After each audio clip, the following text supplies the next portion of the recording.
can come out here and wash the car down. That's one of the most important things we can do, is get everything off of the paint, everything off of the wheels, everything off of the car before we bring it in and start the polishing and the waxing. We're actually going to start down here at the wheels and tires. And some of you guys might be wondering, why are we starting there?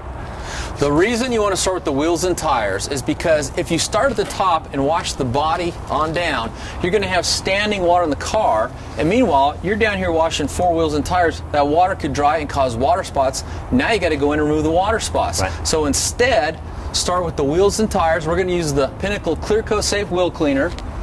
And start with the wheels and tires, wash all those first, and then go back and start at the top and work your way down. And as you're washing the car, you can keep on spraying the wheels and tires to keep them wet so water spots don't form on those. But that's why we want to start with the wheels and tires first. All right, so this is safe for the tires and the wheels right there. We get a good clean coat on that after we spray it down with water. We just spray it on, and then we can hit it with the brushes. Yep, you want to start by blasting it like we did first to just knock off any of the loose stuff. Now this is a utility brush for the tires. We'll tackle that first.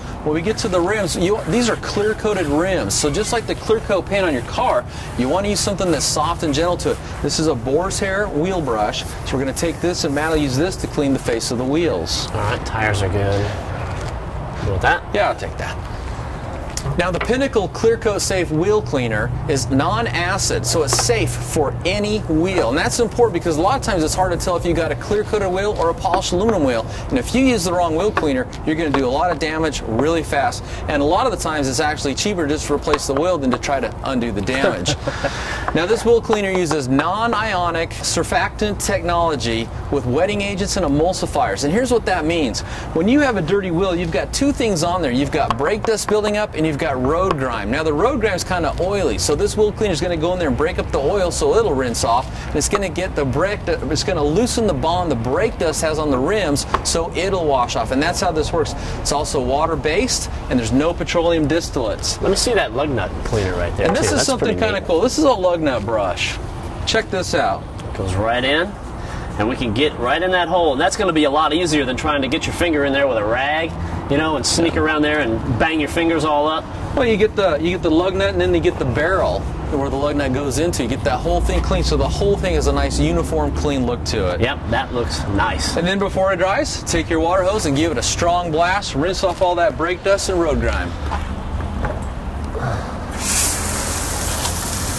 Now that we've got the wheels and tires all clean, we can start attacking the rest of the vehicle and start washing it from top down. And we're going to do that with a kind of a bucket on bucket idea. Now keep in mind, these clear coats on these vehicles are very scratch sensitive, so you want to use the highest quality products that you can find. That's right. We're going to show you some cool tips and some techniques for washing your car, but the first thing you want to do is you want to start out with the high quality car wash shampoo. Now this is the Pinnacle Bodywork shampoo. This is non-detergent, and that's important because if you just use dish soap, you're going to end up stripping off all the previously applied coats of wax. It's also going to dull the paint and dry out other surfaces. So stick with a wash that's specifically made for clear coat finishes. Then of course another good idea is to make sure that you're not using a rag with a bunch of grit and dirt on it, right, when you're wiping down the car. That's right. So what I got here is these are natural sheepskin wash mitts. Yep. Really soft, real gentle to the paint. And this is the Pinnacle 2-bucket wash system. Now what we've done here is we went ahead and applied the Bodywork shampoo to one bucket. This bucket just has clean, clear, rinse water. And the way this works is you take your wash mitt and you start out gathering up some soapy solution.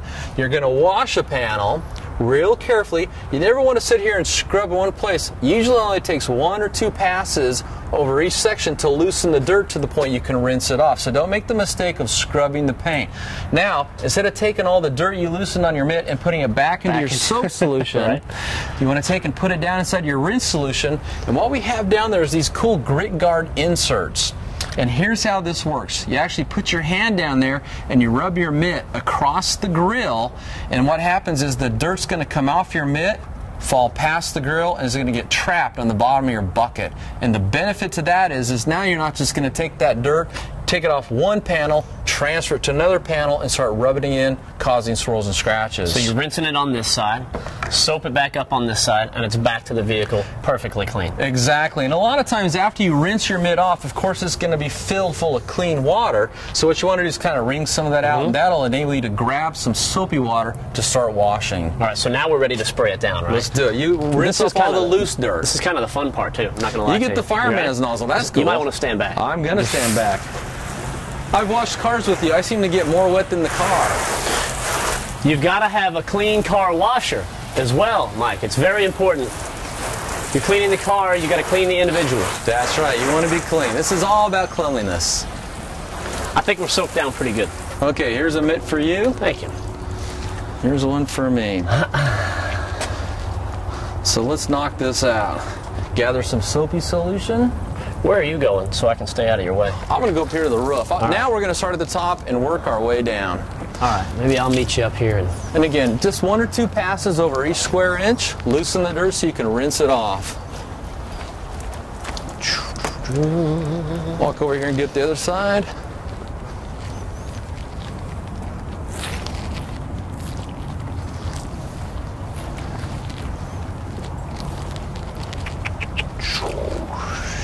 Pull the wiper blades up. I got this half pretty good. And it's a good idea, if you can, to always wash in the shade, okay? If you're out in the sun's going to try to dry that soap suds on the car, so we've waited till the end of the day when the sun has gone down, so we're working in the nice, cool shade.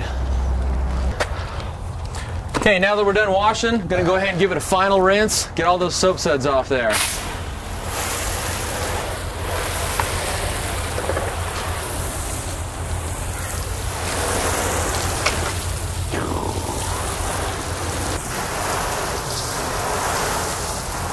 There we go. All right. What you think? That looks pretty good. I see a little bit of suds there in the rearview mirror. Oh yeah, they keep always coming hang back. up there. There we go. We'll get them.